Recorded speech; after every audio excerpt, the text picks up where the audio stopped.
होगा तो अब आगे बढ़ते हैं कार्तिकेय की लोकानुप्रेक्षा में। कल की क्लास में हमने कुल तिर्यंचों के 85 भेद देखे। उसमें गर्भज के 16 और समूर्चन पद्धति से जन्मने वाले तिर्यंच के 69। इस प्रकार से ये 85 भेद हुए हैं। अब ये क्या चल रहा है कि लोक में जीव कहाँ कहाँ है, उनकी चर्चा चल रही है। तो तिर्यंच गति के जीवों की अपेक्षा से वर्णन हो गया।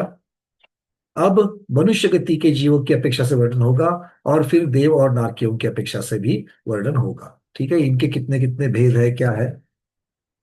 ठीक है, चलिए अब गाथा क्रमांक 132। अब मनुष्यों के भेद बताए जा रहे हैं। ये पूरी जीव समास प्ररूपना ही है जो गोमटसार जीवकांड में आई है और पहले षटखंडागम ग्रंथराज में आ गई है। अजव बिलेच खंडे भोग भूमि कुभोग भूमिषु मनुआ हवंति दुविहा निवृत्ति अपुन्नगा पुन्ना। मनुष्य का हिसाब किताब एकदम सरल है। क्या है? वो कह रहे हैं मनुआ अर्थात मनुष्य कहाँ कहाँ होते हैं। अजव मिलेच खंडे। खंडे शब्द दोनों जगह लगाना। कहाँ पर? अज अर्थात आर्य खंड को, और मिलेच के साथ भी लगाना है, मिलेंच खंड। तो आर्य खंड में भी मनुष्य होते हैं और मिलेंच खंड में भी मनुष्य होते हैं। और कहाँ होते हैं? भोग भूमिसु विकुभोग भूमिसु। भोग भूमि में भी होते हैं और कुभोग भूमि में भी हवंती अर्थात होते हैं। तो चार क्षेत्र हमें बताए जा रहे हैं। आर्यखंड, मिलेंच भोग भूमि और कुभोग भूमि। ये चार क्षेत्र हमें कहे जा रहे हैं। अच्छा, इन चारों के क्या करना है? पुन्ना पर्याप्तक, और निवृत्ति अपुन्नगा अर्थात निर्वृत्ति अपर्याप्त।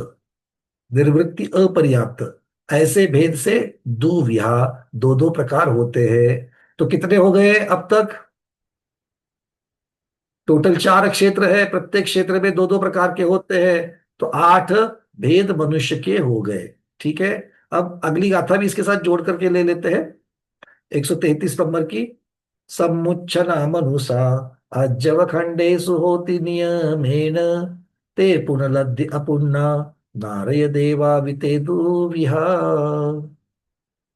अब पहला चरण और दूसरे चरण का आधा भाग ये पूरा मनुष्यों के लिए समर्पित है। यहाँ पर क्या कह रहे हैं देखो। सम्मूर्छन मनुष्य, सम्मुच्छना मनुष्य, वो कहा होता है अज्जव खंडेषु होति नियमेन।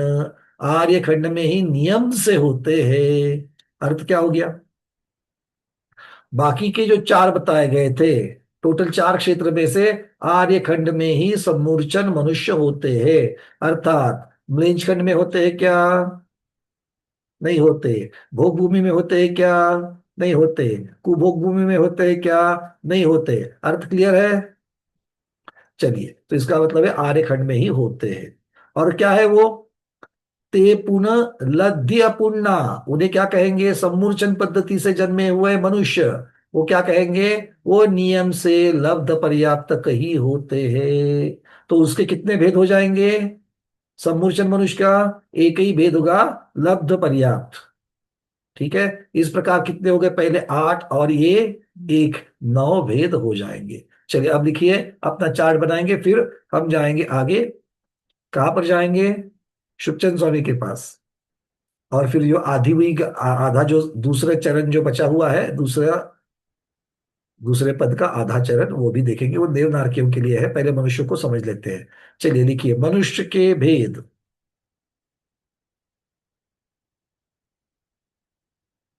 तो उनके चार भेद कर लेना। आर्य, म्लेंच,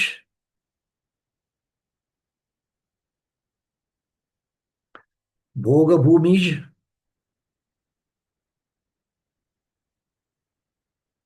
और कुभोग भूमिज। आर्य, म्लेंच, भोग भूमिज और कुभोग भूमिज। ठीक है, अब आर्यखंड में कौन कौन से जीव होंगे? आर्यखंड में मनुष्य कौन कौन से प्रकार से होंगे? पर्याप्तक, निर्वृत्त पर्याप्तक और लब्ध्य पर्याप्तक। क्योंकि हमें दूसरे गाथा में लब्ध्य पर्याप्तक भी आर्यखंड में होते मिल गया। तो आर्यखंड के 3 भेद बनाओ। पर्याप्तक, निर्वृत्त पर्याप्तक और लब्धीय पर्याप्तक।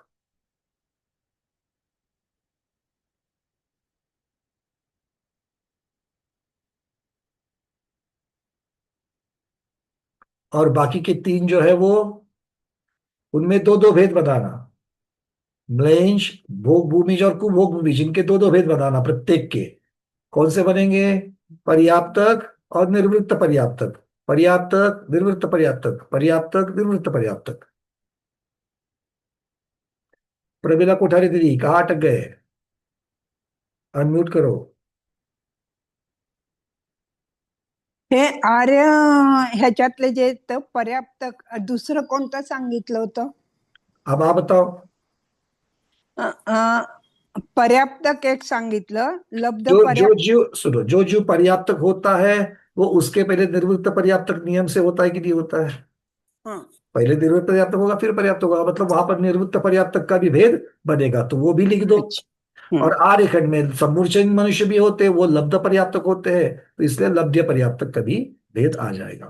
Thank you. हाँ पवन जी, पवन जी ने यहाँ पर एक मैसेज डाला हुआ है, चैट में प्रश्न डाला है। कर्ण के बारे में क्या कहेंगे? कर्ण समूर्छन जीव है क्या? कर्ण मतलब ये महाभारत के कर्ण कह रहे हैं क्या पवन जी? अनम्यूट किया है, बोलिए।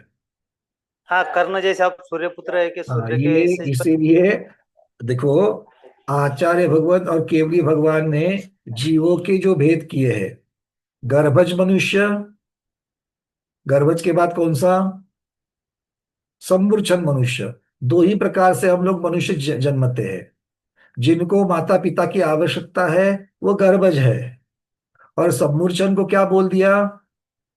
समूर्छन मनुष्य कैसे होते हैं? उनको माता पिता के रजवीर्य की जरूरत नहीं है, तो आसमंत में आजू बाजू में जो उनके शरीर के योग्य पुद्गल वर्गड़ा होती है, उनको ही जमा करके उनमें से योनि बन जाती है, जन्म लेने का स्थान बनता है और उसमें वो जन्म लेते हैं। ठीक है, तो उनको समूर्छन मनुष्य कहा। तो भाई समूर्छन मनुष्य को माता पिता की तो जरूरत नहीं है, किंतु समूर्छन मनुष्य कैसे होते हैं, कहाँ होते हैं, ये भी उन्होंने बता दिया। वो नियम से अंतर मुहूर्त के अंदर पर्याप्ति पूर्ण करने से पहले ही मर जाएंगे, पहली बात। दूसरी बात, कहाँ जन्म लेते हैं? जीवों के पसीने में, मलमूत्र में, स्त्रियों के गुप्तांग में। जो सेना होती है जिसमें घोड़े हाथी आदि होते हैं, उनके मलमूत्र में, सैनिकों के मलमूत्र में, चक्रवर्ती की सेना जहां पर होती है, ऐसे। और वो जीव अंतर्मुख से ज्यादा जन्म, उनको ज्यादा उनकी आयु होती ही नहीं है। अब कर्ण की तरफ देखो, कर्ण में इनमें से कोई लक्षण दिख रहा है क्या? नहीं दिख रहा है, तो बात खत्म। ठीक है, चलिए। बाकी जो कुश्रुत जो कहना है कहे, वैसे बहुत सारे कुश्रुत भी है जो कहते कि वो एक कोई हाथी के कान में से जन्मा था, कोई राख में से जन्मा था, है ना, ऐसे बहुत सारे अलग अलग संप्रदाय है, अलग अलग कह रहे हैं।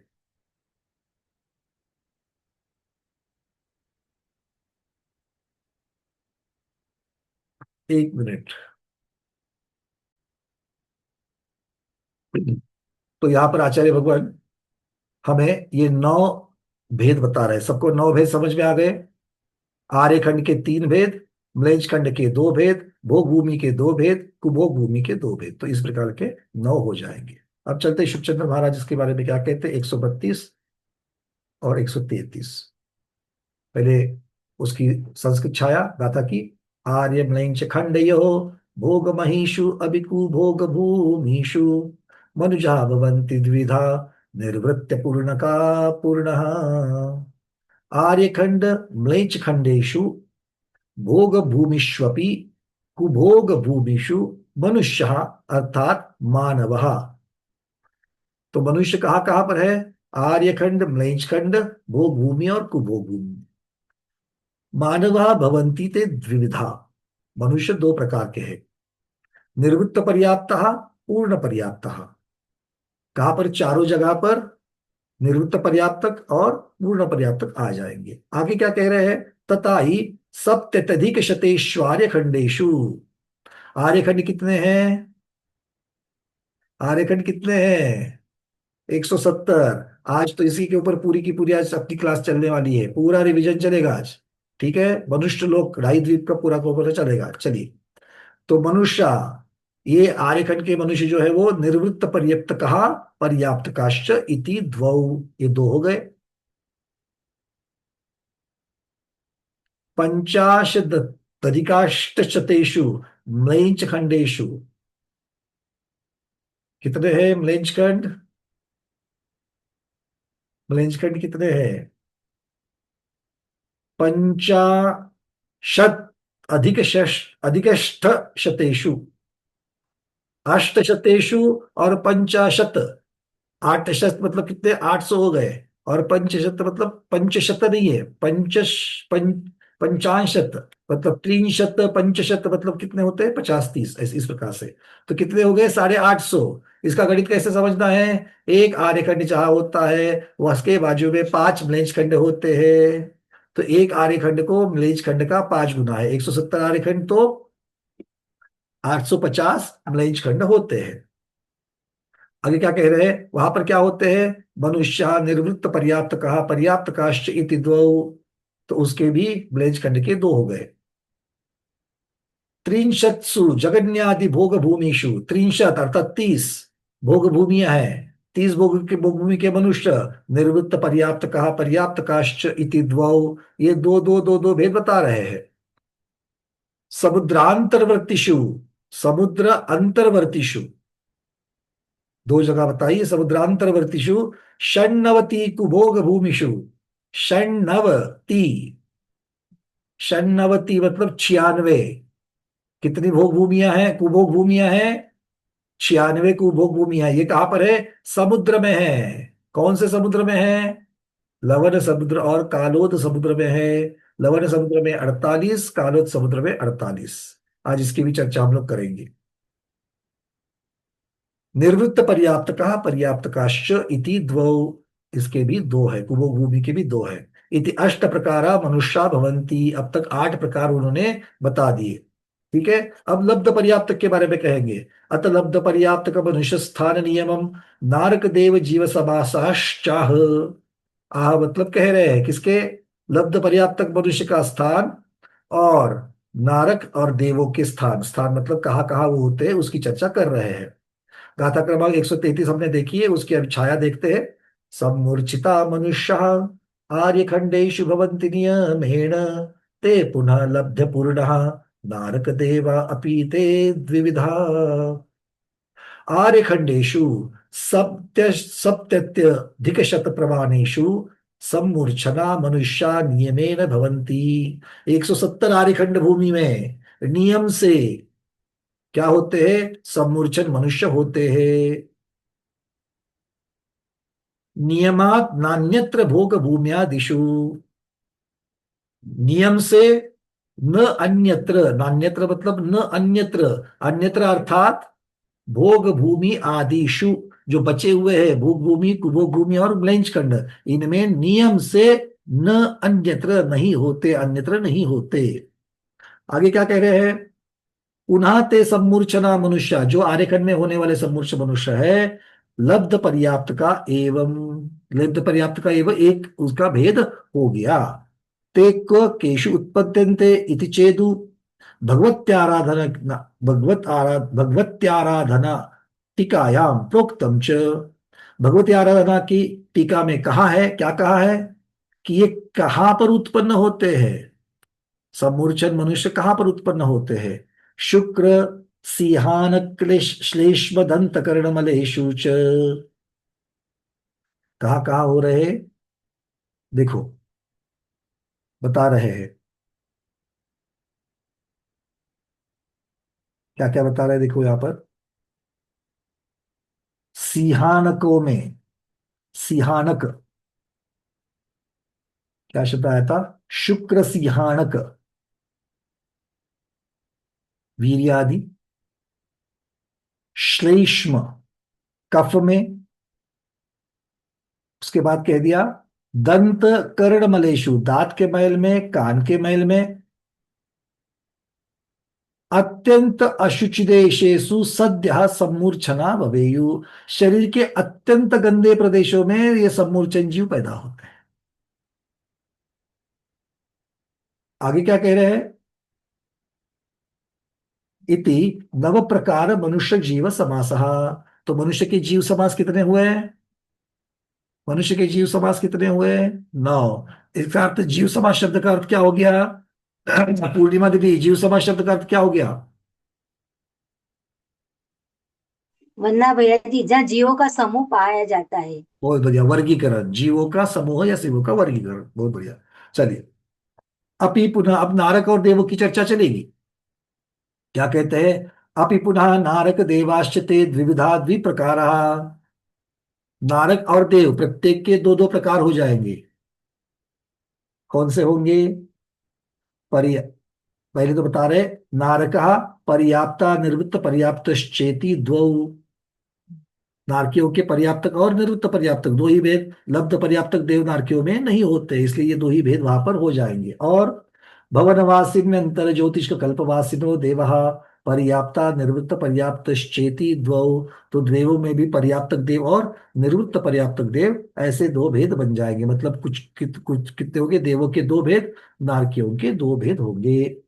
एवं मुना प्रकारेण अष्टनवति जीव समासः। इस प्रकार जीव के 98 समास होते हैं। अब 98 कहाँ से शब्द आ गया, कहाँ की संख्या आ गई? 98 समास जल्दी जल्दी गिनती करके बताना है। रविंद्र पिंजरकर जी, 98 समास बताइए। मनुष्य के 9। जी। उसके बाद आ, नरक नारकी के 2। दो, 9 और 2 11, हाँ, और देव के 2। 13। आ, बाकी तीनों जो के मन कल नहीं था। कोई बात नहीं, तो तिर्यंज के 85, बचे हुए जितने भी हो तिर्यंजों के हैं। चार गति के जीव लेना, इजी है सबको समझने के लिए, है ना। तिर्यंजों में दो भेद किए थे, गर्भज और सम्मूर्छन। गर्भज के 16, हाँ, सम्मूर्छन के 69, तो उनके 85 बन हाँ, गए थे। और 85 में ये तीन जाति के, तीन गति के जीवों के 13 ऐड कर लो, तो कितने हो जाएंगे? हाँ, 98 जीव समास हो जाएंगे। क्लियर है सबको?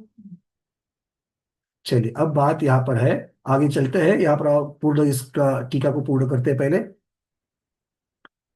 जीवा समस्यन्ते सग्रहन्ते। अब जीव समास शब्द जो है, जीव समास की यहाँ पर व्याख्या कर रहे हैं आचार्य भगवान।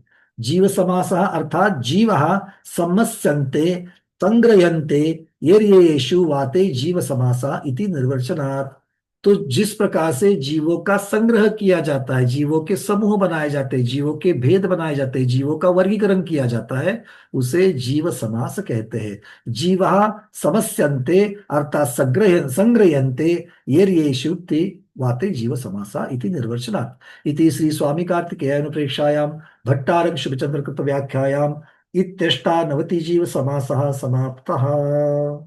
ये 98 प्रकार के जीव समास यहाँ पर स्वामी कार्तिक अनुप्रेक्षा की भट्टारक शिवचंद्र स्वामी द्वारा जो व्याख्या की है, उसके समाप्त होते हैं। अब यहां से आगे पर्याप्ति का लक्षण शुरू हो जाएगा। देखो, गोवत्सार जीव का ही पूरा का पूरा वापस आ रहा है। एक गुणस्थान प्ररूपना को अगर हम लोग छोड़ दिए शुरुआत की, वो भी शायद कहीं ना कहीं आ ही जाएगा, बट अगर गुणस्थान को छोड़ दिया तो जीव समास आया है। पर्याप्ति की चर्चा पूरी इसके आगे होने वाली है। तो पर्याप्ति भी हम लोग पूरा का पूरा पर्याप्ति प्ररूपना जो है वो देखेंगे। आगे चल करके आपको सारी संख्या प्ररूपनाएं वापस आने वाली है। हाँ, अरविंद जी, वो पीठ नहीं छोड़ेगी, है ना। हम कितना भी उसको बांध करके रख दे, गोवत्सार जीवकांड को, संख्या प्ररूपना, बट संख्या प्ररूपना का अनंत उपकार है गुरुओं का हम पर। संख्या प्ररूपना से अल्प बहुत्व पता चलता है, उसकी व्याप्ति पता चलती है, और उस व्याप्ति की अनुभूति में हमारा सम्यक दर्शन दृढ़ होता है, उसके सोचते हुए, उसके सिद्धांत से। ठीक है, चलिए अब थोड़ी सी चर्चा करते हैं। आप लोग किस किस की चर्चा कर रहे थे? मनुष्य लोक की। देवनारकी की तो चर्चा खैर सबको पता ही है। सात भूमि में, अधोभूमि में नारकी है, और ऊपर देव है। देव सिर्फ ऊपर है क्या? देव तो अधोलोक में भी है, मध्यलोक में भी है, और ऊर्ध्वलोक में भी है। ये एक ही गति के जीव ऐसे हैं जो तीनों लोकों में पाए जाते हैं। तिर्यंज गति के जीव, वो भी तीनों लोकों में पाए जाते हैं। किसकी अपेक्षा? स्थावरों की अपेक्षा। किसकी अपेक्षा? स्थावरों की अपेक्षा। ठीक है, चलिए। अब यहां पर बातें हो रही थी आर्यखंड म्लेंचखंड। तो इसमें से 170 आर्यखंड कहे और 850 म्लेंचखंड कहे। तो आपको मुझे सबसे पहले 170 आर्यखंड बताने हैं कि 170 आर्यखंड कहाँ होते हैं। ठीक है, चलिए, जिनको जिनको आता है पहले हाथ ऊपर करें। मतलब जिन्होंने हाथ ऊपर नहीं किए मैं उनको बताऊंगा। मैंने पहले ही बताया है कल कि जिनके नाम यहां पर मैं पढ़ पाऊंगा उनको ही मैं प्रश्न पूछूंगा। जिनके नामों के आगे उनके उनके मोबाइल के मॉडल्स लिखे हुए हैं उनको मैं नहीं पूछूंगा। तो मुझे ब्लेम नहीं करना कल, भैया हमने 4 बार हाथ ऊपर किया फिर भी हमको नहीं पूछा। ऐसी भी कंप्लेंट आती है मेरे पास। ठीक है, तो इसलिए पहले अपना नाम देखो और फिर पूछो। चलिए, ऋतु दीदी इसके बारे में आपको पता है? तो आप जानना चाहोगी, बहुत बढ़िया। तो ऐसे देखो, हाँ जो जी। जो लोग हैं जिनको अगर जरूरत पड़ेगी तो हम मैप के द्वारा भी दिखा देंगे आपको। ठीक है, तो पहले तो हमको सबको देख लेते कहाँ से है। अच्छा चलो, ऋतु दीदी से ही शुरुआत करते हैं। आप आपको आप हम रिप्रेजेंटेटिव बना रहे हैं आपको कि जितने भी नए लोग हैं उनके रिप्रेजेंटेटिव सब लोग, बाकी लोग एड्रेस निकाल दो। चलो, आपको जम्बू द्वीप तो पता है, मध्यलोक में असंख्यात द्वीप समुद्र, ये तो हमने देखा उस दिन, पढ़ा। है ना? कितने हैं, संख्या कितनी है द्वीप समुद्रों की? वो तो असंख्यात है। कौन सा असंख्यात? अब तो आपको देखो, आप युक्ता क्या है ना। संख्यात, युक्ता हाँ, संख्यात। अभी आया आप ना एडवांस वाले हो, तो एडवांस वालों को एडवांस जैसे उत्तर देने हैं, बेसिक वाले नहीं। हाँ, कितने हो गए, कितने हैं असंख्यात, मतलब कौन सा असंख्यात है? मध्यम युक्ता संख्यात। अरे ऐसा नहीं बोलना। और इसका और कोई उत्तर? मध्य लोक के द्वीप समुद्रों की संख्या कितनी है? क्योंकि असंख्यात। भगवान ने संख्या दी है आपको। स्मिता दीदी, आपने तो बहुत चोट किया है हमको मालूम है, इसलिए हम आपको नहीं पूछेंगे। और कौन है? कल्पना सहित दीदी? नहीं? क्या हो गया?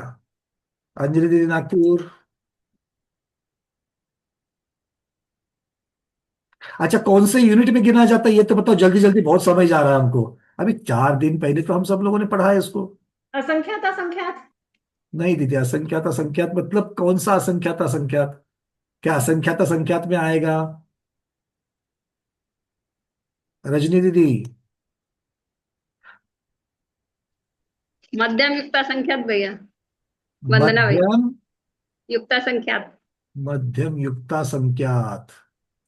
चलो, मध्यम युक्ता संख्यात में आएगा कि नहीं आएगा हम लोग बाद में बताएंगे, बट आचार्य भगवंतों ने उसके लिए एक नंबर दिया है। सबसे पहली बात, वो तो क्षेत्र की अपेक्षा, संख्या की अपेक्षा से नहीं बताया, उसको पल्य की अपेक्षा, उपमा मान की अपेक्षा बताया। इतना तो आपको मैं बता दूं। माया पखाली दीदी, कितना है? उद्धार पल्ल उद्धार पल्ले में बताया, बहुत सुंदर। उद्धार पल्ले में बताया, कितने उद्धार पल्ले है?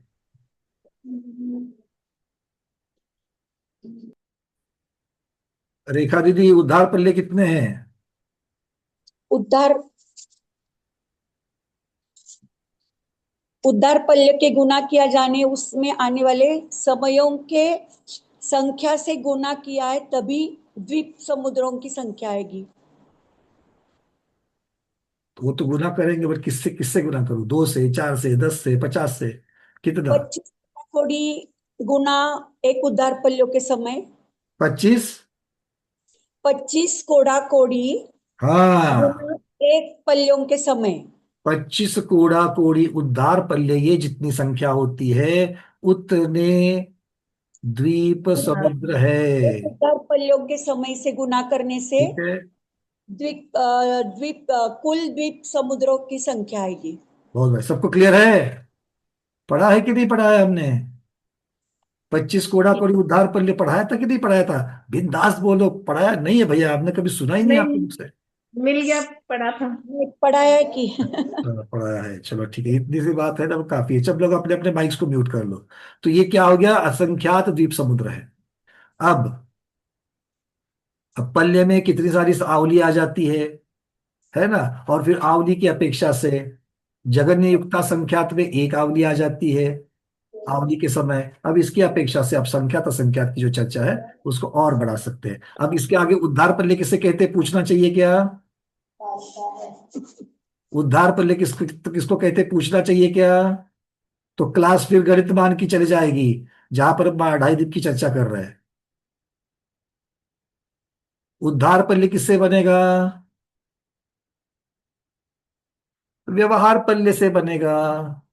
उद्धार पल्ले किससे बनेगा? व्यवहार पल्ले से बनेगा। अब जब आप अपने अपने पीडीएफ कुछ ढूंढो और अपने अपने वीडियोस को भी सुन लो, ठीक है? वापस वापस करेंगे, आज करेंगे तो वापस 2 दिन के पश्चात वही चर्चा चलेगी। आज हमारी चर्चा किसकी चलेगी? किसकी चलेगी? अब चलते हैं पहले जम्बू द्वीप, सबसे बीचों बीच में जम्बू द्वीप है। जम्बू द्वीप की रचना ऋतु दीदी पता है आपको? आपको आज मैं अनम्यूट करके रखता हूँ, बोलिए। जम्बू द्वीप की रचना पता है? किस ऐसा कोई है? बाकी सब लोग हैंडल्स हटा दो जिनको मैंने बताया है। सब लोग अपने अपने हैंडल्स हटा दो। जम्बू द्वीप की रचना पता नहीं है ऐसा कोई जीव है यहाँ पर? मुझे पता नहीं है, थोड़ी थोड़ी पता है। चलो, तो जम्बू द्वीप पहले गोलाकार है, 1 लाख गोला- योजन विस्तार है, ये भी हमको पता है। चलिए, बहुत हाँ। बढ़िया। तो सबसे पहले उसके अंदर हम 6 लाइंस बना लो। एक वर्तुल पूरा वृत्त बना करके उसमें 6 लाइंस बना लो, ठीक है? और ये 6 लाइन कहां से कहा? बिल्कुल सर्कल को लेफ्ट टू राइट टच करनी है, 6। ये है हमारे 6 कुलाचल पर्वत। ये कौन है? कुलाचल पर्वत। इन्हें वर्षधर पर्वत भी कहा जाता है। इन्हें वर्षधर पर्वत क्यों कहते हैं? कुलाचल तो भाई ठीक है, शिखर है। कुलाचल कहना, पर्वत को कुलाचल कहना लाजमी है। वर्षधर क्यों कहेंगे इसको? जल्दी जल्दी जल्दी, वर्षधर क्यों कहते हैं प्रमोद जी? हैंडल्स का बटन दबाओ। पूर्णिमा दीदी, आज तो आपको मिलने वाला ये नहीं ना है। क्षेत्रों को डिवाइड करते हैं, इसलिए इनको मतलब क्षेत्र को डिवाइड करते हैं, सीमा तय करते हैं, इसको वर्ष तय करते हैं। मतलब वर्ष मानो सीमा को धारण करना। सर और जी, वर्ष थोड़ा थोड़ा थोड़ा एक्यूरेसी कम हो गई। डिवाइड तो बोल दिया आपने, पर वर्ष शब्द के साथ में शब्द का संबंध लगाना वर्ष पड़ेगा। माने क्षेत्र, धारा और धर्म माने धारण करना, बहुत बढ़िया। तो क्षेत्रों को ये धारण करते वर्ष हैं। का अर्थ होता है क्षेत्र, और धर मतलब धारण करना। तो ये क्षेत्रों को, इनकी वजह से जम्बू द्वीप के 7 भूभाग हो जाते हैं। उन भूभागों को वर्ष कहते हैं। जैसे भरत वर्ष, ऐरावत वर्ष, विदेह वर्ष। और इन वर्षों की निर्मिति करने वाला, इन वर्षों को धारण करने वाला, मतलब इनकी उत्पत्ति करने वाला, वो कौन है? तो ये 6 कुलाचल वर्षधर पर्वत है, ठीक है? इनके नाम कैसे है नीचे से ऊपर तक? हिमवान, महाहिमवान, निषद, निषद, निषद, नील, नील, रुक्मी और रुक्मी, शिखरी। शिखर। शेखरी नहीं, शिखरी। हिमवान नीचे से चलना है। हिमवान, महाहिमवान, निषद, नील, रुक्मी और शिखरी। अब 7 क्षेत्र बन गए, नीचे से लगा लो। भरत, हैमवत। हैमवत बनेगा क्या? भरत, हैमवत, हिरण्यवत। हैरण्यवत कहाँ आएगा? तत्वार सूत का श्लोक है ना, भरत हिमवत हिरण्य। हाँ, तो बताओ। सबसे पहले सबसे बीच में कौन सा है? विदेह क्षेत्र। सबसे बीच में कौन सा है? विदेह क्षेत्र। विदेह के आजू बाजू में कौन से होते हैं? हिरण्य। हरि और रम्यक। कौन से होते हैं? हरि और रम्यक। और उसके आजू बाजू में कौन होंगे? हेमवत, हैरण्यवत। और उनके अंत में भरत, नीचे ऊपर ऐरावत, ठीक है? तो ये 7 भूभाग हो गए। अब ये जो 6 कुलाचल है, इनके ऊपर 6 बड़े बड़े सरोवर है। सरोवर कहो, आज के हमारे जो अटलांटिक, पैसिफिक आदि जो बड़े बड़े महासमुद्र है, उनसे भी बड़े हैं ये। तो ये 6 कुलाचल पर्वत के ऊपर 6 समुद्र है। समुद्र कहो या सरोवर कहो, उनको सरोवर कहा है आगम में। सरोवर है कौन से नीचे से लगाते चलो। पद्म, महापद्म, तिगिंच, केसरी, पुंडरीक, महापुंडरीक। पद्म, महापद्म, तिगिंच, तिगिंछ, केसरी, पुंडरीक, महापुंडरीक। आगम में पुंडरिक और महापुंडरिक दोनों को उलट सुलट भी बताया गया। कई किन्हीं ग्रंथों में पहले पुंडरीक है बाद में महापुंडरीक है, कहीं पर पहले महापुंडरीक है बाद में पुंडरीक है।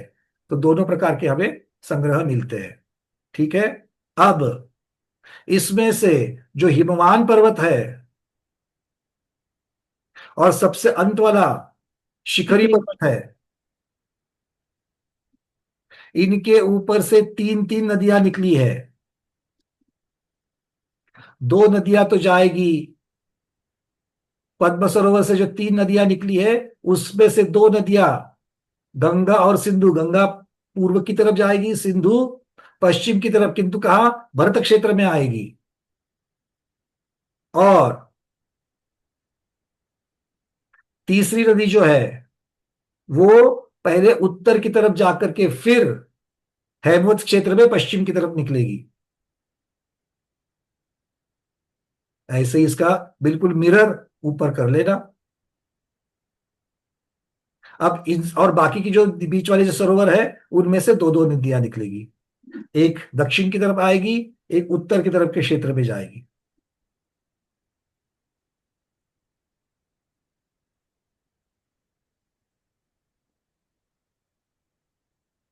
अब इन 14 नदियों के नाम क्या है?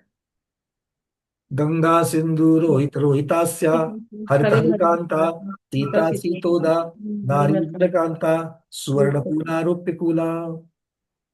अब ये कहते हुए तो जोड़ी जोड़ी बन गई, किंतु जरूरी नहीं है कि जो जोड़ी की दो नदियां है वो एक ही सरोवर से आवे।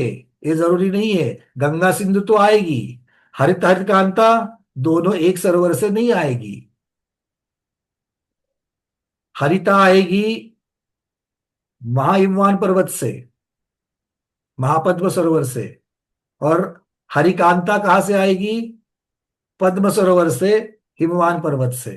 तो इस प्रकार से ये अलग अलग होते हैं। अब ये नदियां निकल करके कहा जाएगा, अब जम्बू द्वीप जो हमने बनाया था वो जम्बू द्वीप की जगती बना लो, बाउंड्री वॉल। क्योंकि जम्बू द्वीप को लग के क्या है, लवण समुद्र, उसको घेर करके लवण समुद्र है। तो लवण समुद्र और जम्बू द्वीप जहां पर मिलते हैं वृत्ताकार आकार में, सर्कल में जहां मिलते हैं सब जगह पर, वहां पर बाउंड्री वॉल लगा लो। उसको कहते हैं जगती। क्या कहते हैं? जगती। इसके पूर्व पश्चिम उत्तर दक्षिण इन चार दिशाओं में चार महाद्वार है। इस बाउंड्री वॉल के चार महाद्वार होते हैं। इसके पूर्व दिशा से शुरू करो, विजय, दरवाजों के नाम विजय। फिर दक्षिण में जाओ,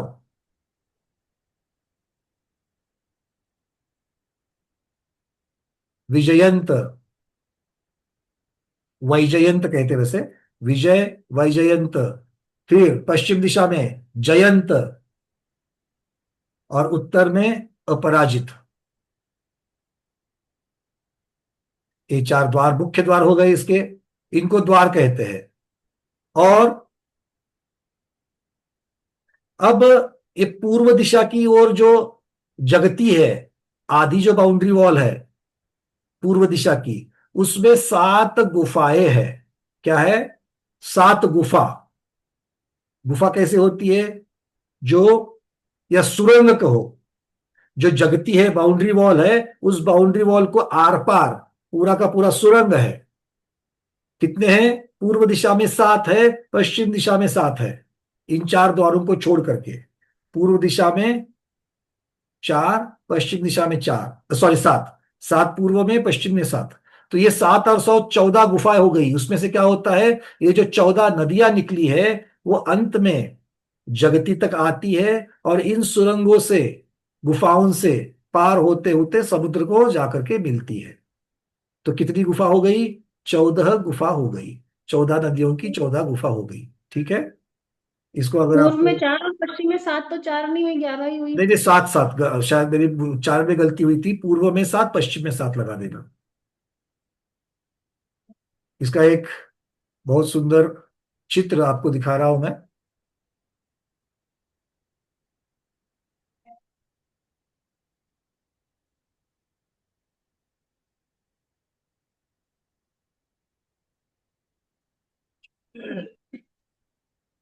शेयर कर देता हूँ यहाँ से।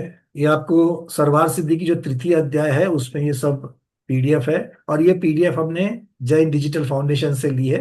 जो जैन डिजिटल फाउंडेशन बना हुआ है उनके बहुत सुंदर आगम के ऊपर वीडियोस है। उन्हीं के यूट्यूब के चैनल के ऊपर जाकर के आपको उन वीडियो को देखना है। बहुत सुंदर वीडियोस उन्होंने बनाए हैं। तीन लोक की रचना है, अधोलोक की रचना, ऊर्ध्वलोक की रचना, अकृत्रिम चैत्यालय कैसे होते हैं, जम्बू द्वीप में क्या क्या रचनाएं हैं, बहुत सुंदर बनाया है। तो उनको जरूर उनके यूट्यूब पर जाकर आप लोगों को देखना चाहिए। उसी से कुछ उनकी परमिशन से ही उन्होंने हमने कुछ चित्र अपने पीडीएफ में रखे हैं। उसमें से ये एक चित्र है, बीचों बीच में दिख रहा है सबको?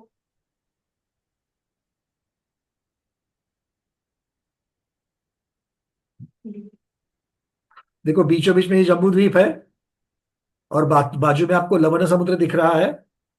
जम्बू द्वीप के बीचों बीच में सुदर्शन मेरु है। सुदर्शन मेरु के ये चार जो आपको दिख रहे हैं ये गजदंत पर्वत है, हाथी के दांत वाले। और ये आपको मैं दिखा रहा हूं, ये विजय द्वार, ये जगती है, बिल्कुल बाउंड्री लाइन जो है वो जगती है। वहां पर विजय द्वार है, नीचे वैजयंत द्वार, पश्चिम में जयंत द्वार और उत्तर में अपराजित द्वार। और सात, 1 2 3 4 5 6 7, 7 गुफाएं पूर्व दिशा में, 7 गुफाएं पश्चिम दिशा में। इसके पहले आप जो यहाँ पर देख पा रहे हैं, ये सबसे छोटा यहाँ पर ये जो दिख रहा है ये हिमवान पर्वत है।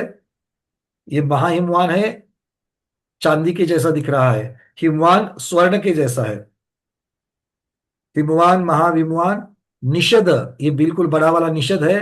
फिर ये नील है, नीले कलर का नील, रुक्मी और शिखरी ये है। और इसके ऊपर जो ये आपको सरोवर दिख रहे हैं, और ये सरोवरों से निकलने वाली आपको क्या है, ये नदियां है। ठीक है, तो यहाँ पे ये जो ये कौन सा है, विदेह क्षेत्र है। सबसे बीचों बीच कौन सा है, विदेह क्षेत्र है ये।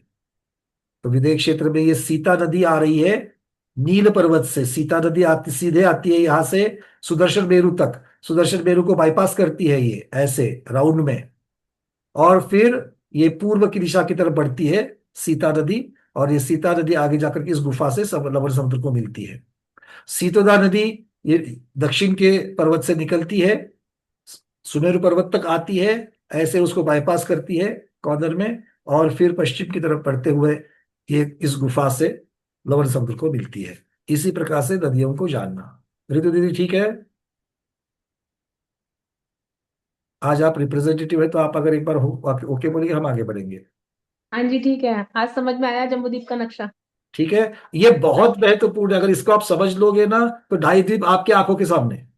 हाँ जी बिल्कुल, ये इतना ही समझना है। अभी थोड़ी देर के बाद हम विदेह क्षेत्र की रचना को आपको थोड़ा सा डिटेल्स में बताएंगे, पर उसके पहले हम आपको ढाई द्वीप की रचना दिखा रहे हैं। ठीक है, ये तो हो गया। तो ये जम्मू द्वीप में मोटा मोटी में हमने क्या देखा कि 6 कुलाचल पर्वत, 7 क्षेत्र, 14 नदियां, उसकी जगती, और ये सारी चीजें हमने देखी। ठीक है, चलिए अब चलते हैं ढाई द्वीप में। अब ऐसी ही रचना, अब ये मेरु है, बीचों बीच में सुदर्शन मेरु है। ये सुदर्शन मेरु सब लोग जानते हैं, भूपर भद्रशाल वन जाने, तो ये भूपर भद्रशाल वन है। और ये अकृत्रिम चैत्यालय है। ये भी हमने जैन डिजिटल फाउंडेशन से लिया है। बहुत सुंदर उन्होंने ग्राफिक्स बनाई है। फिर उसके बाद 500 योजन ऊपर जाकर के नंदन वन है। उसके ऊपर 62,500 योजन जाकर के सोमनस वन है। और फिर 36,000 योजन ऊपर जाकर के पांडुक वन है। तो इस प्रकार से ये 99,000, और ऊपर उसकी चूली का जो है 40, और उसका फाउंडेशन 1,000, तो 1,40,000 योजन इस प्रकार से सुदर्शन मेरु का होता है। बाकी के मेरु जो है वो छोटे छोटे 84,000 वाले हैं। दूसरी बात, सुदर्शन मेरु के ऊपर जो चूली का है 40 योजन ऊंची, नीचे उसका व्यास 12 योजन है, ऊपर 4 योजन है, मतलब ये भी ऐसे टोकदार होकर के जाती है। अब अगर हम ऊपर से देखेंगे तो ये बीचों बीच में हमको ये कौन दिख रहा है, ये पूरा का पूरा पांडुक वन है। इस पांडुक वन में ये बीच की चूली का है, ये बीच की चूली का को छोड़ दो तो हमें क्या दिख रहा है, देखो यहाँ पर अकृत्रिम चैत्यालय पांडुक वन के है। ये उत्तर दिशा का, ये दक्षिण दिशा का, ये पूर्व दिशा का, ये पश्चिम दिशा का, ऊपर से देख रहे हैं। ठीक है, फिर उसके बाद में 1 2 3 4, ये 4 शिलाएं दिख रही है चंद्र के आकार की, चंद्र के कोर के आकार की। सिद्ध शिला का आकार अलग है, और ये देखो यहाँ पर पांडुक शिला जो है वो किस प्रकार की है। अब पांडुक शिला एक ही का नाम, हम सिर्फ एक ही शिला को जानते हैं पांडुक शिला, किंतु यहाँ पर 4 है, सुदर्शन मेरु के ऊपर 4 है। क्या कह रहे हैं, देख लो, 1 मिनट। यहां पर पांडुक शिला नाम किसका है, देखिए पांडुक शिला यहां पर लिखी हुई है, ईशान कोण की है पांडुक शिला। उसके ऊपर भरत क्षेत्र के तीर्थंकरों का अभिषेक होता है। ये रिजर्व भरत क्षेत्र के तीर्थंकरों का, कौन से भरत क्षेत्र है, जम्बूद्वीप का भरत क्षेत्र, उसके उसके तीर्थंकरों का, 24 तीर्थंकरों का अभिषेक यहां पर होगा।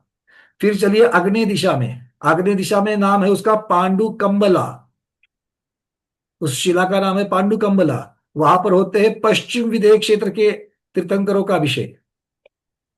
फिर है यहां पर नैऋत्य दिशा, नैऋत्य दिशा में कौन है, ऐरावत क्षेत्र। रक्तशिला, ऐरावत क्षेत्र के तीर्थंकर भगवंतों का अभिषेक होता है। और वायव्य दिशा में रक्त कंबला है, पूर्व विदेह क्षेत्र के तीर्थंकरों का अभिषेक करेंगे। सौदर इंद्र और ईशान महाराज और पूरा परिवार जो देवगण आते वही करेंगे, किंतु करेंगे यहां पर।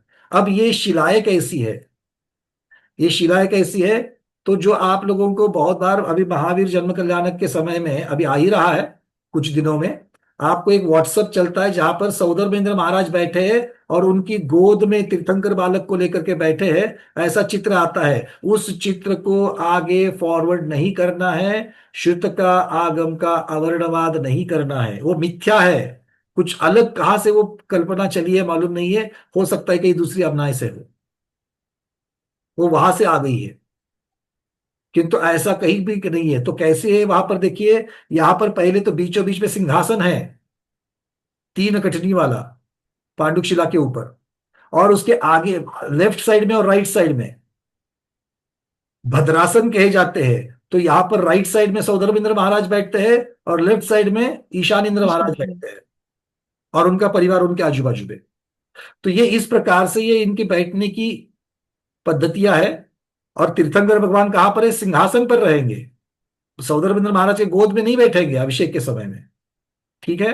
तो ये इस प्रकार से ये चारों शिलाओं के ऊपर आपको दिखेगा। आप जब भी हस्तिनापुर जाओ, हस्तिनापुर में सुदर्शन मेरु बना हुआ है 101 फीट का, उसके ऊपर चढ़ जाओ, सबसे ऊपर पांडुक शिला के वन में आप जाओ, वहां पर तो चारों दिशा में आपको 4 वहां पर पांडुक शिलाएं दिखेगी।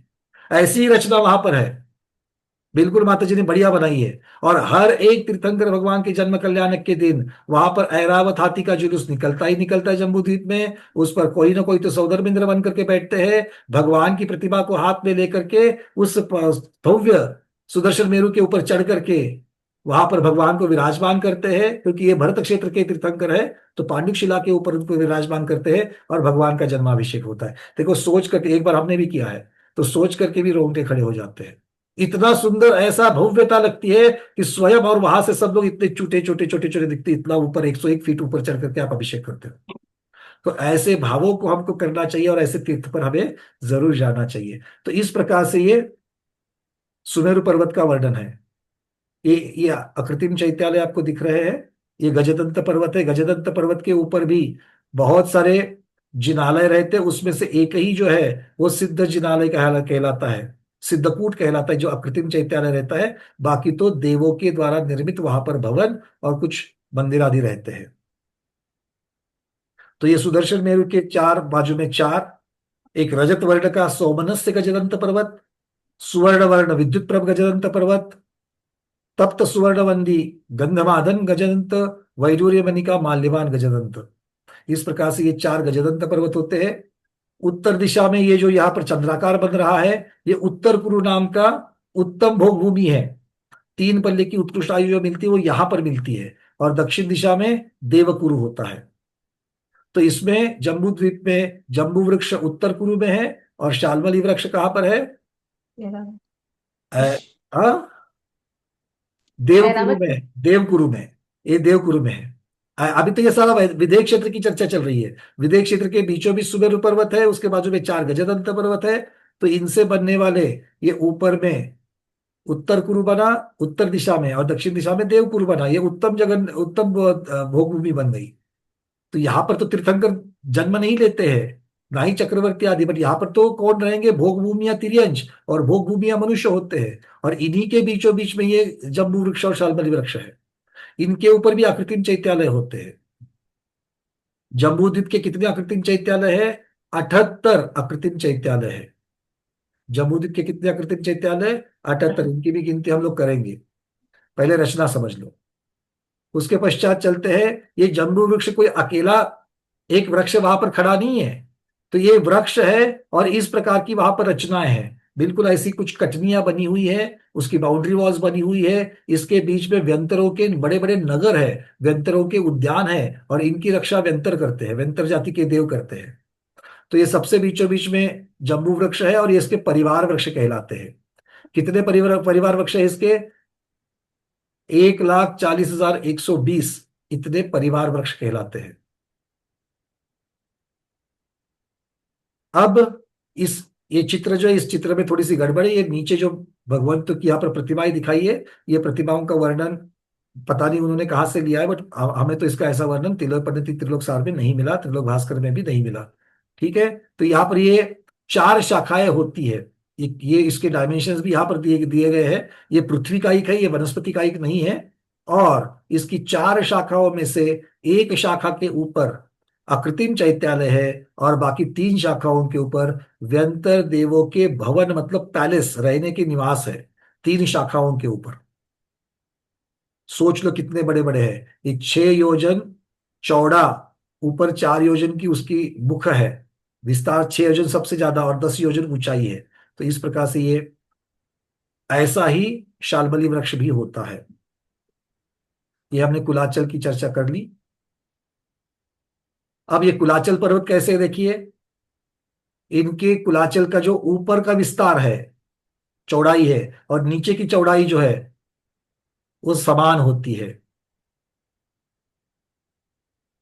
तुल्य विस्तार। ये जो कह दिया था, ये ऊपर और नीचे, और क्या है, मणिमय पार्श्व भाग है। पार्श्व भाग किसे कहेंगे? जो साइड है, ये साइड क्या है? ये पार्श्व भाग कहता थे। इसमें ऐसे बहुत सारे रत्न आदि है, इसलिए वो मणिमय दिखते हैं। इन कुलाचल पर्वतों के ऊपर भी 10 कूट होते हैं, और 11वां कूट जो है वो सिद्धकूट कहलाता है। एक एक आकृतिम चैत्यालय वहां पर भी होते हैं।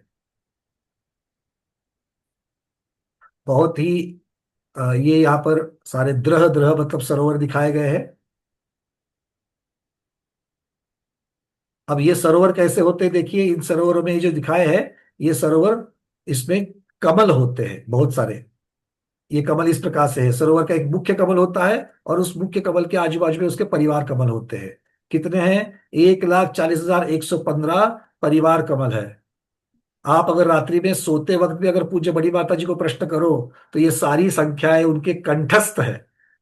आप कितने वृक्ष है, कितने पर्वत है, कितने कमल है, सारी चीजें आपको मुखोद्गत मिल जाएगी।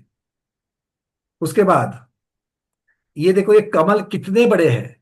तो इस कमल की कर्णिका, जो सबसे बड़ा कमल है, उसकी कर्णिका जो है, उस कर्णिका को यहां पर दिखाया, उसके ऊपर पूरे देवी का महल है, देवी का निवास है। और ये बाकी के भी परिवार जो कमल है, उस परिवार कमल की कर्णिका मतलब बीचों बीच का जो भाग है, उसके ऊपर उन परिवार देवियों के भी अपने अपने महल बताए गए हैं।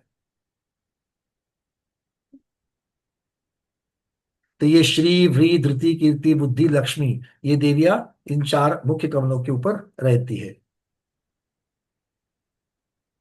अब हम चलेंगे, ये पूरी जम्बूद्वीप की रचना अब तक हमने जो कही, वो ये चौड़ाई आदि जो बताई गई है, सबको पता है भरत क्षेत्र की चौड़ाई कितनी है? 526। ये चौड़ाई दक्षिणोत्तर दिशा में है, पूर्व पश्चिम में तो वो लवण समुद्र तक फैले हुआ है सारे क्षेत्र। ठीक है, तो जितना भरत क्षेत्र है उससे दुगुना हिमवान पर्वत का विस्तार, दक्षिणोत्तर विस्तार, हेमवत क्षेत्र का उससे दुगुना, महाहिमवन पर्वत का उससे दुगुना, हरि क्षेत्र का उससे दुगुना, निषद पर्वत का उससे दुगुना, विदेह क्षेत्र का उससे दुगुना। अब फिर यहां से कम कम होते जाएंगे। विदेह क्षेत्र से आधा नील पर्वत, मतलब नील पर्वत और निषद पर्वत चौड़ाई समान हो जाएगी। रम्य क्षेत्र की नील पर्वत से आधी, तो रम्य क्षेत्र और हरि क्षेत्र की समान हो जाएगी। फिर रम्य क्षेत्र से आधी चौड़ाई रुक्मी पर्वत की, रुक्मी पर्वत से आधी हैरण्यवत क्षेत्र की, हैरण्यवत से आधी शिखरी की, और शिखरी से आधी ऐरावत क्षेत्र की। तो दक्षिण और उत्तर ये बिल्कुल समान कहे जाएंगे। ज्यादा से ज्यादा ऊंचाई कितनी है? 400 योजन। कितनी है? 400 योजन निषद पर्वत की और नील पर्वत जो विंध्य क्षेत्र के आजू बाजू है। अब ये काल का प्रमाण तो हम लोग आगे देखेंगे, पहले डाहीद्वीप की रचना को देख लेते हैं।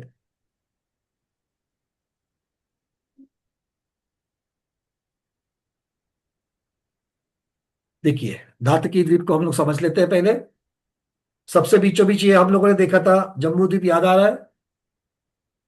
उसके बाजू में घेर करके लवण समुद्र, लवण समुद्र का विस्तार जम्बू द्वीप से दुगना। ये जम्बू द्वीप 1 लाख है, तो यहां पर ये 2 लाख और इधर 2 लाख। ठीक है ना? विस्तार निकालने का सूत्र हमने देखा था पहले गणित मान में। तो ये इसकी अपेक्षा। और फिर लवण समुद्र से दुगना कौन है? धातकी द्वीप। अब धातकी द्वीप को सबसे पहले हमको देखना है, यहां पर उत्तर में एक गन्ने के आकार का, दंड के आकार का एक पर्वत है, और दक्षिण में एक पर्वत है। ये दोनों पर्वत के इक्ष्वाकार पर्वत कहते हैं। धातकी द्वीप के दक्षिण और उत्तर में एक एक इक्ष्वाकार पर्वत है। इक्षु मतलब गन्ना, इक्षु के आकार का, इक्ष्वाकार। इसकी वजह से धातकी द्वीप के 2 भाग हो गए, एक पूर्व धातकी, एक पश्चिम धातकी। ठीक है, ये नाम हम सब ने सुने हैं। अब पूर्व धातकी में किस प्रकार की रचना है? तो इस जम्बू द्वीप को उठा लो और ऐसी रचना, जैसे यहां पर नीचे दक्षिण के समय में भरत क्षेत्र, ऊपर ऐरावत क्षेत्र, बीचों बीच में विंध्य क्षेत्र, विंध्य क्षेत्र के बीच में सुमेरु पर्वत, गजदंत पर्वत, ये सारी की सारी रचना जो है वो आपको यहां पर पूर्व धातकी खंड में बिठानी है। सेम रचना, सिर्फ डायमेंशंस बढ़ जाएगी। क्यों? क्योंकि वो दुगने दुगने होते गए हैं। तो ये बिल्कुल यहां पर बिल्कुल वही, मतलब क्या होगा? नीचे बस उसको लेकर के ऐसा लंबा कर लो, खींच के जैसे रबड़ करते हैं, और उस पूर्व धात की खंड में उसको बिठा दो। तो क्या होगा? नीचे भरत क्षेत्र आएगा इक्ष्वाकार के बाजू में यहां पर, और यहां पर इक्ष्वाकार के बाजू में कौन सा क्षेत्र आएगा? रितु दीदी देखो, हमने जम्बूद्वीप की रचना को ही यहां पर बिठाया है। तो जम्बूद्वीप की रचना में सबसे नीचे कौन था? भरत क्षेत्र। सबसे ऊपर कौन था? ऐरावत क्षेत्र। ऐरावत क्षेत्र।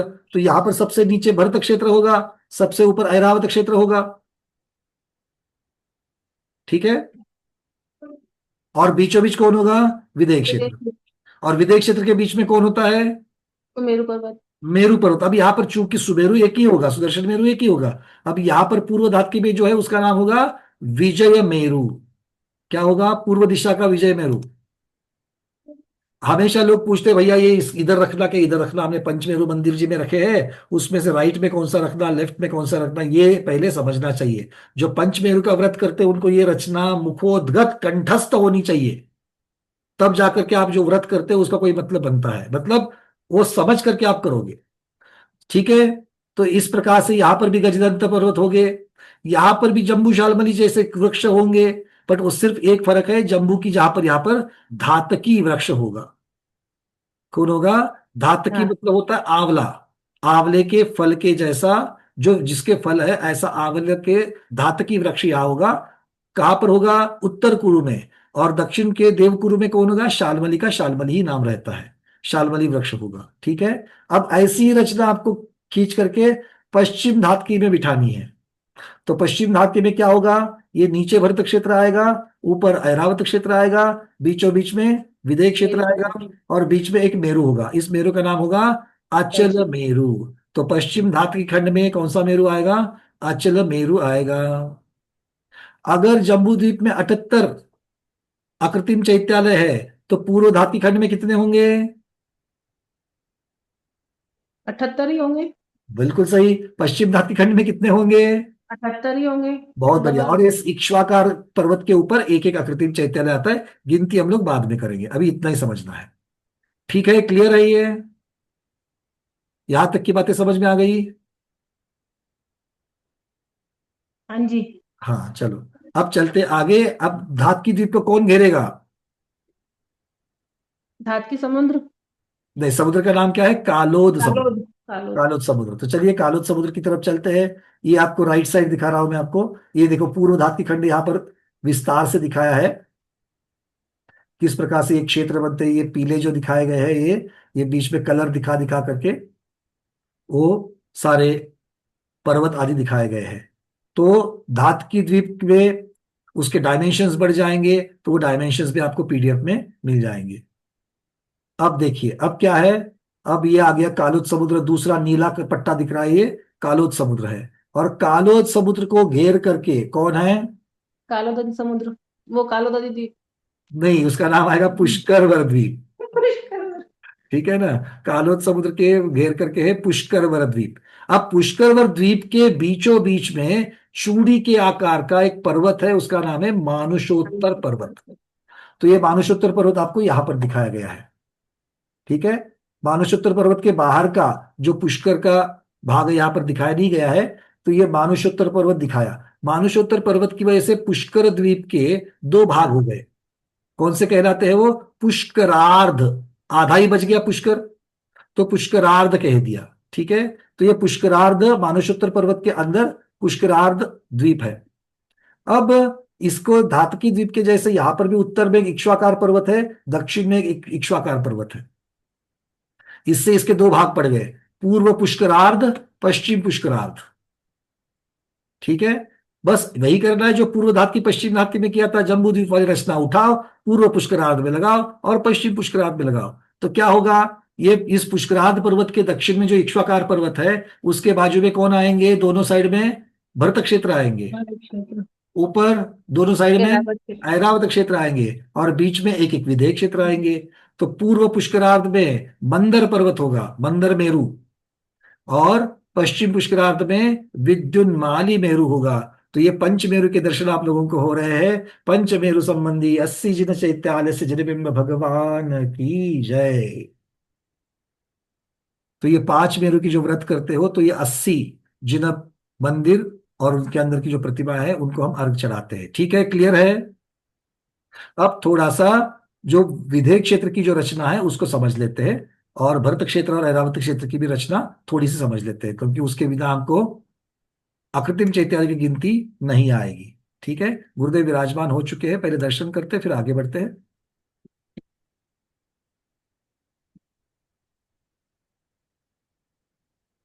को होस्टिंग दे देते हैं यहाँ से।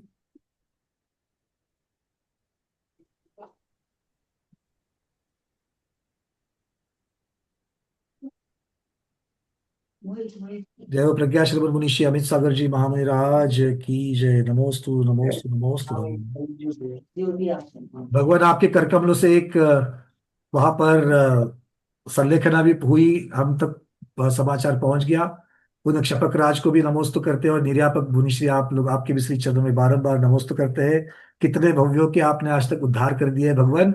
भावना तो यही है कि आपके कर कमलों से हम सभी का भी उद्धार हो जाए। नमोस्तु नमोस्तु नमोस्तु भगवान।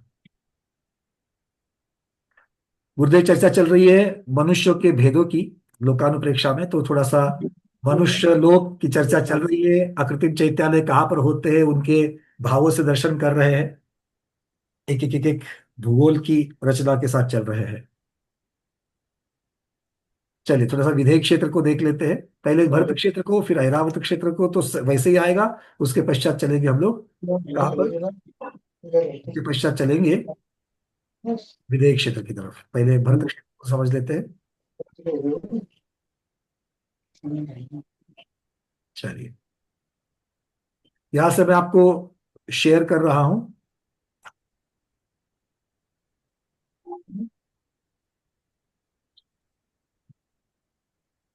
एक बात करनी थी कि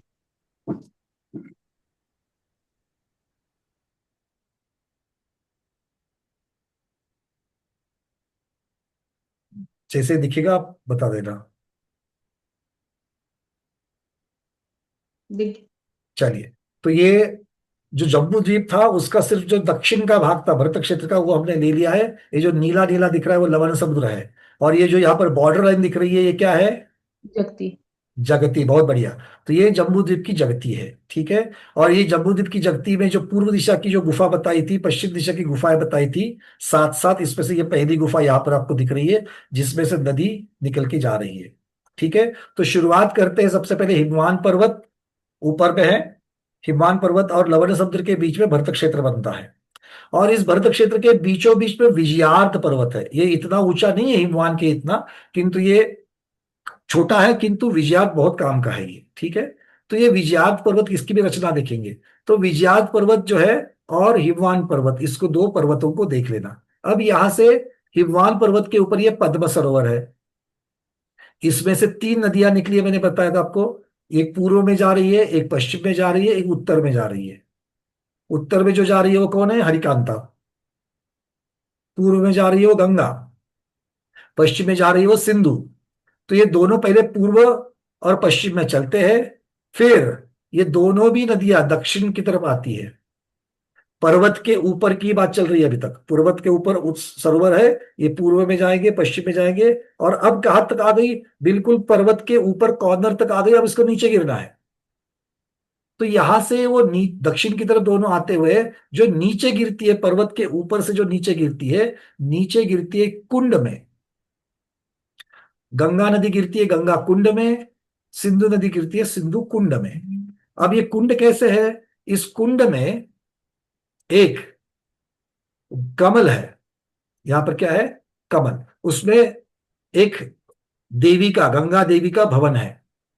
गंगा देवी के भवन के ऊपर छत जो है, उस महल की जो छत है, इसके ऊपर फिर एक कमल है, और उस कमल में जटाजूट सहित अरहंत भगवान की प्रतिमा विराजमान है। किसी तीर्थंकर की नहीं, अरहंत भगवान की प्रतिमा विराजमान है, जो अनादिकालीन है, अकृत्रिम है। ये गंगा नदी जो है वो सीधे उस प्रतिमा के ऊपर गिरती है, मानो वो उसका अभिषेक कर रही हो, और फिर उस अरहंत प्रतिमा के ऊपर से निकल करके उस महल के ऊपर से हो करके वो नीचे कुंड में गिरती है। अब ये जो आपको राउंड राउंड दिख रहा है, ये कुंड है, और फिर कुंड में वहां पर समा करके फिर कुंड से बाहर निकलती है। बाहर निकल करके ये विजयार्थ पर्वत तक आती है। फिर विजयार्थ पर्वत में यहां पर एक गुफा है। इनके नाम है तिमिस्त्र। दो गुफाएं हैं, तिमिस्त्र और खंड प्रपात। क्या नाम है? तिमिस्त्र और खंड प्रपात। ये आगे कौन सी है ये आपको मैं बताऊंगा। तिमिस्त्र, ती पहली ई की मात्रा, मी स्त्र, स और त्र, और खंड प्रपात। तो ये गंगा नदी उस विजयार्थ पर्वत के अंदर से निकलती है और आगे चल करके लवण समुद्र को गुफा के अंदर से बाहर आती है। सिंधु नदी का भी वैसे ही है, बिल्कुल समान रचना। जितनी भी 14 नदियां बताई गई है, 14 नदियां जम्बू द्वीप की, पूर्व धातकी की, पश्चिम धातकी की, पूर्व पुष्करार्ध की, पश्चिम पुष्करार्ध की, ऐसी 70 नदियां हो गई। नाम वही है 14 नदियों के हर जगह पर, और 70 नदियों के 70 कुंड बने हुए हैं सब जगह पर। वहां वहां उन उन देवियों के महल है, उन महलों के ऊपर कमल, कमल में अरहंत भगवान की प्रतिमा, और सारी नदियां उसी प्रकार से नीचे कुंड पर भगवान के ऊपर गिरती हुई मानो उनका अभिषेक कर रही हो।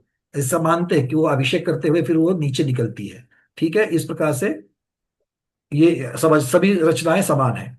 तो अब ये विजयार्थ पर्वत और ये दो नदियां, इनकी वजह से भरत क्षेत्र के कितने भाग हुए? तीन। तीन तो विजयार्थ के उत्तर दिशा में और तीन विजयार्थ की दक्षिण दिशा में। तो 6 हो गए। तो इनको 6 खंड कह दिया, 6 टुकड़े, 6 खंड कह दिया। तो इस सबसे दक्षिण दिशा का सबसे बीचों बीच वाला वो कहलाता है आर्यखंड। ये भरत क्षेत्र आर्यखंड जो कहते हैं, ये भरत क्षेत्र आर्यखंड है। और आर्यखंड में ही आज का उपलब्ध सारा विश्व है। ऑस्ट्रेलिया से लेकर के अमेरिका तक, अंटार्कटिका से लेकर के उत्तर ध्रुव तक, जितनी भी आज रचना हमको दिखती है वो सारी की सारी आर्यखंड में है। पैसिफिक महासमुद्र है, अटलांटिक है, हिंद महासमुद्र है, ये सभी इसी के अंदर है। भारत देश वगैरह सभी इसी के अंदर है, ठीक है। तो ये आर्यखंड में है। आर्यखंड के राइट में और लेफ्ट में दोनों जगह मलैंज खंड है, और ऊपर तीनों मलैंज खंड है। तो एक आर्यखंड और 5 मलैंज खंड, ऐसे 6 खंड की रचना यहाँ पर होती है। चक्रवर्ती तीर्थंकर कहाँ होते हैं? आर्यखंड में होते हैं। और चक्रवर्ती दिग्विजय के लिए निकलते हैं, पहले पूर्व दिशा की तरफ जाते हैं। ये गंगा नदी के सिरहाने से होते होते होते यहाँ पर बागज जाति के देव आदि उनको जीत लेते हैं। बहुत बड़ा प्रकरण है, मैं आज यहाँ पर पूरे डिटेल्स पे नहीं जा रहा हूँ। कभी और समय मिलेगा तो इनकी भी चर्चा करेंगे कि दिग्विजय कैसे करते हैं। तो ये करते हुए पूरा आकर के ये फिर सिंधु नदी के मुहाने से यहाँ पर आ जाते हैं। यहाँ पर आकर के फिर वो सेनापति आदि जो है वो मलंजखंड में, ये मलंजखंड आदि जीत लेते हैं। फिर अब उनका क्या है कि यहाँ से ऊपर उत्तर की तरफ जाने के लिए ये गुफा का दरवाजा खोलना है। तो दंड दंड उनके पास जो रत्न होता है, दंड रत्न से उसको खोल देते हैं। और उसके अंदर से ऐसी उष्णता निकलती कि उसको 6 महीने तक रुकना पड़ता है। 6 महीने के बाद फिर वो सारा जो सैन्य है अंदर जाता है। नदी तो अंदर से जा रही है, फिर उनके पास जो अलग अलग प्रकार के रत्न है, उनसे कई नाव के जैसा छत्र के नाव के जैसा एक पूरा चर्म रत्न रहता है, वो बन जाता है। उस पे ऊपर सब सवार होकर के निकलते हैं। बहुत सारी कथा है। ऊपर जाकर के ये मलंजखंड ये जीतते हैं। फिर जीत करके ये बीच वाला मलंजखंड जीतने के लिए आते हैं। ये आधे पर यहाँ पर वृषभगिरी नाम का पर्वत है। कौन सा पर्वत है? वृषभगिरी। अब ये ऋषभगिरी पर्वत जो है, ये यही पर्वत है जहां पर चक्रवर्ती दिग्विजय करके अपनी प्रशस्ति लिखते हैं। ये वही है जहां पर भरत चक्रवर्ती को लगा था कि मैं पहला चक्रवर्ती हूं इस युग का, तो मुझे तो वहां नाम लिखना ही, मेरा सबसे पहले नाम आएगा। किंतु जाकर के देखा तो वहां पर नाम लिखने की जगह नहीं थी, इतने चक्रवर्ती हो गए थे। फिर एक की प्रशस्ति बिटा दी, तब जाकर के खुद की लिखी। ऐसा करके फिर ये वाला भी मलंजखंड जीत करके यहाँ जो गुफा है उस गुफा से वापस आकर के बचा हुआ मलंजखंड जीतते हैं। और फिर अयोध्या नगरी में जब वापस आते हैं तब भरत बाहुबली भगवान का युद्ध आदि कथा है वहां पर हो जाती है। तो ये पूरी की पूरी ऐसे ही दो नदियां, कौन सी? रक्ता और रक्तोदा। वैसे ही वहां पर विजयार्थ पर्वत कहाँ पर है? ऐरावत क्षेत्र में है। तो ऐरावत क्षेत्र में भी इसी प्रकार से 6 खंड हो जाते हैं। तो भरत क्षेत्र और ऐरावत क्षेत्र में 6 खंड होते हैं। जो काल बदलता रहता है, काल परिवर्तन जो कहा है, अवसर पीढ़ी और उत्सर पीढ़ी, ये सिर्फ और सिर्फ आर्यखंड में होती है, मलंज खंड में नहीं होता, विदेह क्षेत्र में नहीं होता। ठीक है? तो भरत ऐरावत क्षेत्र के आर्यखंड में ही होता है। तो हमको कितने भरत मिल गए, कितने ऐरावत मिल गए? 2.5 द्वीप में 5 भरत मिल गए। क्यों? जम्बू द्वीप का एक भरत, पूर्व धातकी का एक भरत, पश्चिम धातकी का एक भरत, पूर्व पुष्करात का एक भरत, पश्चिम पुष्करात का एक भरत, ये 5 भरत मिल गए। और ऐसे ही ऐरावत भी 5 मिल गए और विदेह भी 5 मिल गए। तो 5 भरत 5 ऐरावत, ये 10 क्षेत्र बन जाते हैं। एक एक क्षेत्र में भूतकाल, वर्तमान काल और भविष्य काल की त्रिकाल 24 होती है। मतलब 72 72 72 एक एक क्षेत्र में होती है। तो 10 क्षेत्र के 720 क्या होते हैं? जिन राज बोलते हैं ना, जिन राज्य भी एक उनमें बार बोलो तो, बड़ा आगे बोलो। पूरा शुरू से बोल दो। हाँ बोलो, जो आप उसके निमित्त से बोल जाएंगे। ओम ह्रीम श्री भाव पूजा भावन्ना त्रिकाल पूजा त्रिकाल वंदना करे करावे भावना भावे श्री रणजीत शिव जी आचार्य जी उपाध्याय जी सर्व साधु जी पंच परमेष्ठिभ्यो नमः। प्रथमानुयोग कर्णानुयोग चरणानुयोग द्रव्यानुयोगेभ्यो नमः। उत्तम उत्तम समाधि 10 लक्षक धर्मेभ्यो नमः। सम्यक दर्शन सम्यक ज्ञान सम्यक चारित्र्यभ्यो नमः। 10 5 भरत 5 ऐरावत 10 क्षेत्र संबंधी। 30 24 के 720 जिन राज्यभ्यो नमः। नंदीश्वर द्वीप संबंधी जिनराजेभ्यो नमः। बहुत बढ़िया, आपने जिनराज कहा, सही कहा। जिनराज कहो, जिनेन्द्र कहो, तीर्थंकर कहो, सही है। किंतु बहुत सारे लोग यहाँ पर क्या कहते हैं? जिन चैत्यालयेभ्यो नमः। 720 चैत्यालय नहीं होते, ये 720 तीर्थंकर भगवंतों की त्रिकाल 24, वो भी 10 क्षेत्र के मिलकर के है। विदेह में तो अनंत होते ही रह रहे, ये भी अनंत ही होंगे। किंतु यहाँ पर क्या है? ये 10 क्षेत्र की अपेक्षा जो बदलाव जहां पर होते हैं उनकी अपेक्षा 3 काल संबंधी बताया गया है। ठीक है? ये रचना समझ में आ गई? भरत क्षेत्र की रचना, ऐरावत क्षेत्र की रचना। आप पूछो, प्रश्न पूछो, फिर आगे ये बढ़ेंगे। वृषभगिरी पर्वत है। तो हम्म जैसे पढ़ा था कि चक्रवर्ती 6 खंड जीत लेने पे अपना नाम लिखते हैं, तो यहाँ पे तो ये हमने बीच में ही इन पे नाम लिखवा ये दिया। रास्ते में पड़ जाता है, क्योंकि अच्छा। जहां से आर्यखंड से शुरुआत करेंगे आर्यखंड में आएंगे।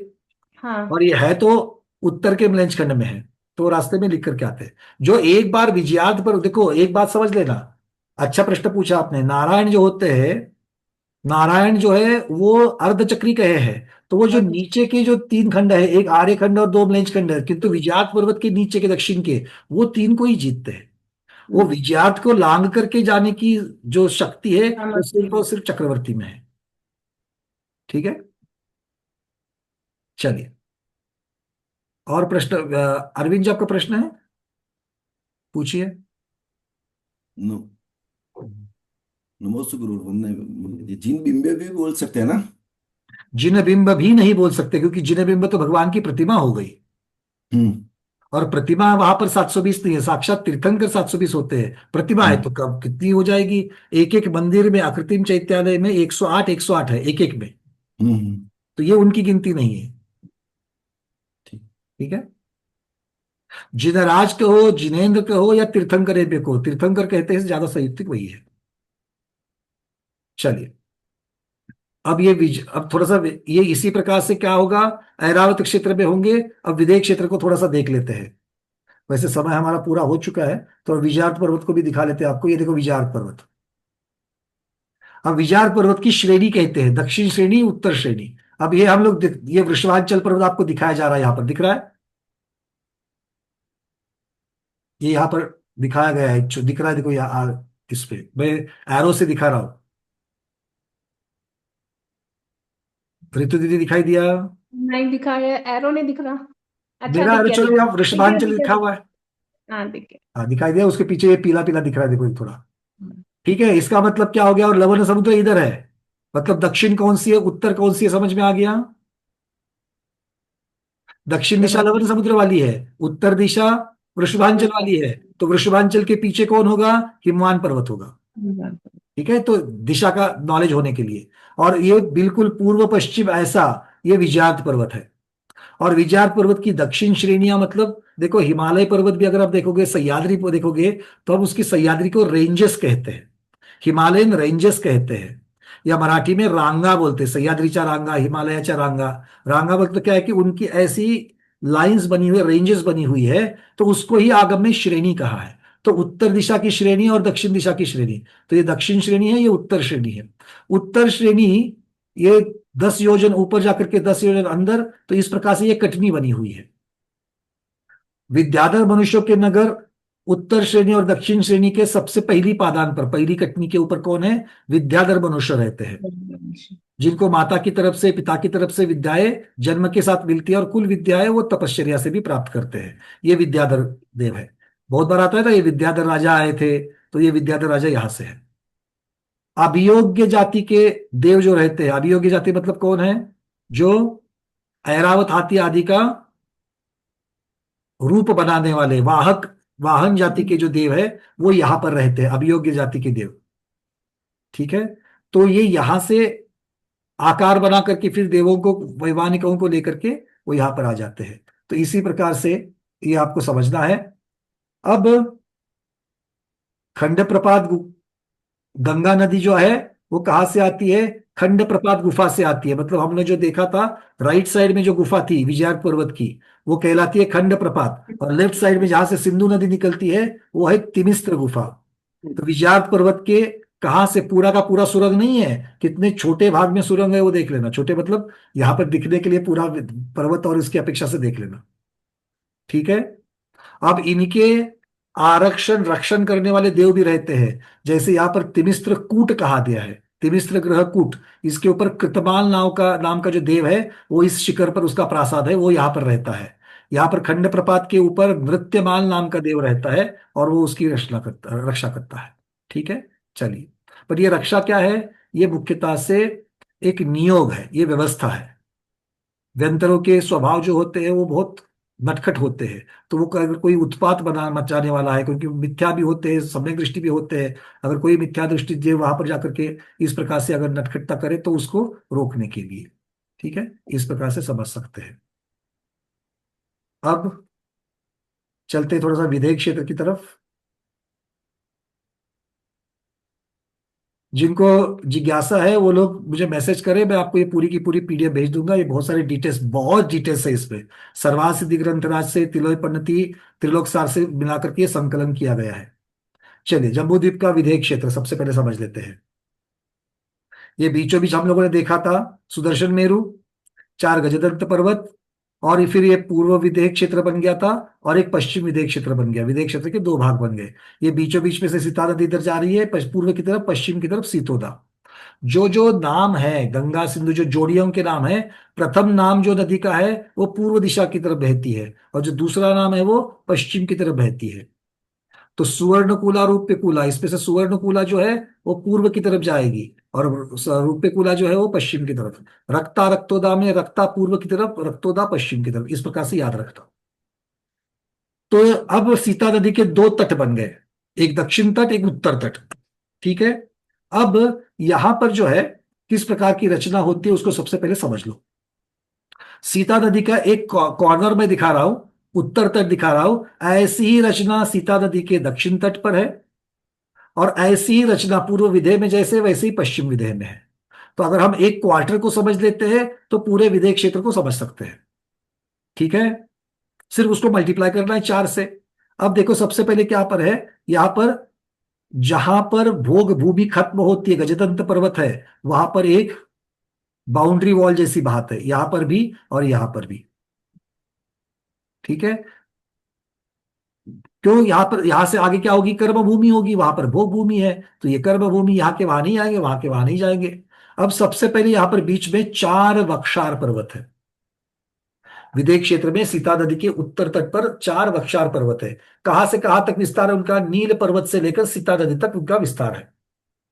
तो अगर एक कॉर्नर में 4 वक्षार पर्वत है तो पूरे विदेह क्षेत्र में कितने बन जाएंगे, 24 24 कैसे, नहीं 16 16 16, सबके 16 बन गए, 16 बन गए। ठीक है, अब वक्षार पर्वत के, ये वक्षार पर्वत हमने देखे थे, इनके बीच में नील पर्वत में छोटे छोटे सरोवर बने हुए हैं, वो कुंड बने हुए हैं। उन कुंडों से 3 नदियां, महानदियां है, ये भी महानदी तो वैसे सीता को कहा जाता है, उससे छोटी नदियां है, ये 3 नदियां निकलती है नील पर्वत से, और इनका पानी निकल करके ये 2 वक्षार पर्वत के बीच में से, बिल्कुल बीचों बीच से बहते हुए ये सीता नदी में जाकर के मिलती है। ठीक है, तो अब ये 3, इनको कहते हैं विभंगा नदियां। इन नदियों का नाम क्या है, विभंगा नदियां। तो ये इन विभंगा नदी और वक्षार पर्वत, इनसे सीता नदी के उत्तर तट पर पूर्व विदेह क्षेत्र में कितने भूभाग बने, देख लेना, 1 2 3 4 5 6 7 8, 8 बने। इनको कहते हैं 8 विदेह क्षेत्र। क्या कहेंगे, 8 विदेह क्षेत्र। तो अगर एक क्वार्टर में 8 विदेह क्षेत्र है तो पूरे एक विदेह क्षेत्र में कितने बन जाएंगे, 8 के 32 32 विदेह। सबको 32 विदेह समझ में आ गए। चलिए, अब हम सिर्फ जम्बूद्वीप की रचना देख रहे हैं, इसमें 32 विदेह हमको मिल गए। अब 32 विदेह है, एक एक विदेह की रचना को हमको देखना है।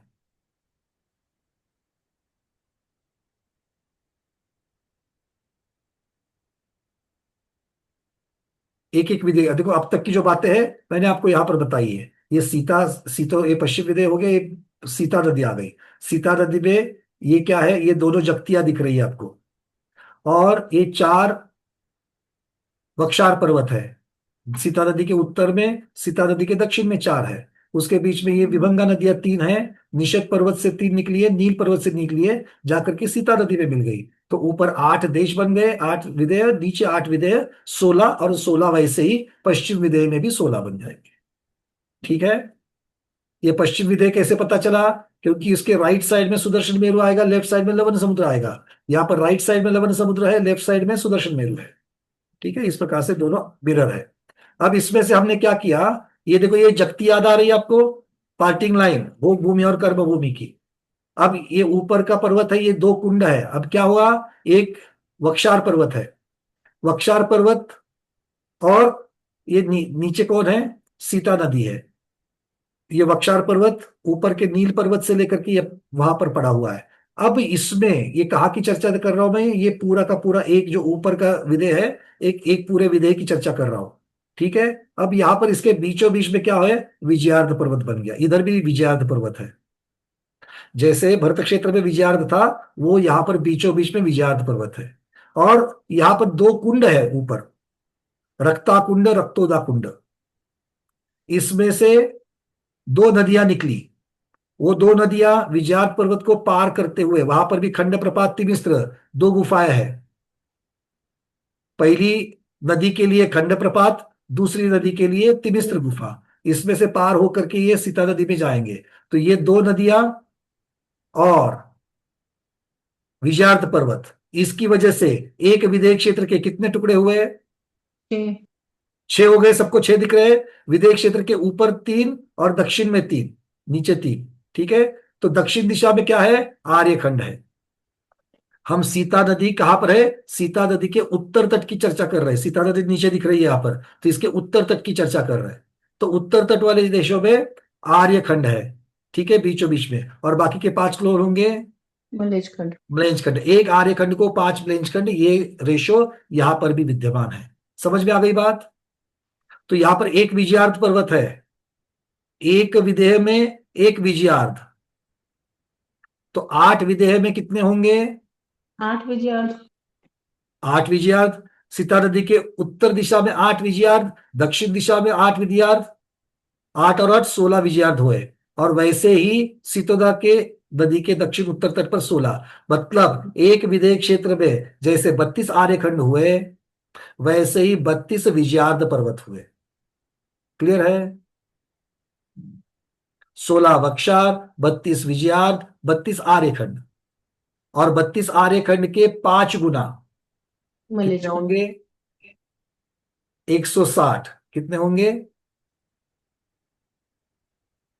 160 क्या बनेंगे? म्लेंजखंड बनेंगे, क्योंकि एक आर्यखंड को 5 गुना म्लेंजखंड। क्लियर है? यहां तक की बातें जिसको समझ में नहीं आई हैंड रेस करे। समझ में आ गई बातें? चलिए, आज विदेह क्षेत्र की रचना इतनी रखते हैं। आचार्य भगत विराजमान हो चुके हैं, इस रचना को कल बढ़ाएंगे, आगे बढ़ाएंगे।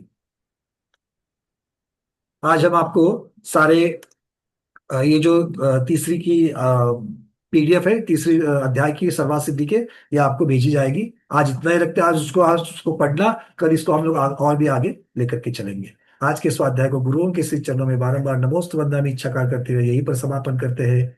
जैनम जयतु शासनम, जैनम जयतु शासनम, शैनम जयतु शासनम।